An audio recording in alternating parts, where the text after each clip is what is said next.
kita!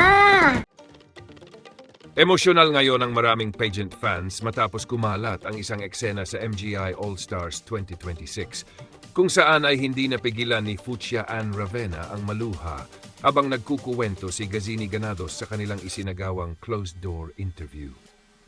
Ayon sa mga nakapanood at ilang pageant pages, naging very heartfelt at touching umano ang naging pagbabahagi ni Gazini tungkol sa kanyang personal journey, mga pinagdaanan sa buhay, at mga struggles na kanyang nalampasan bago niya marating ang tagumpay sa mundo ng pageantry.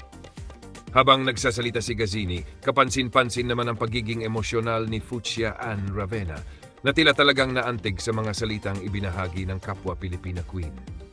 Marami tuloy ang lalong humanga kay Gazini Ganados dahil bukod sa kanyang beauty at elegance, ay kitang-kita rin umano ang kanyang sincerity at pagiging totoo sa kanyang mga kwento.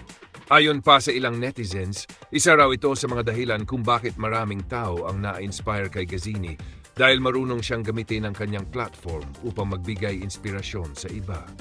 Samantala, proud naman ang mga Pilipino dahil parehong mahusay na nire-representa ni Gazini Ganados at Fuchsia Ann Ravenna ang Pilipinas sa MGI All-Stars 2026 na kasalukuyang ginaganap sa Thailand.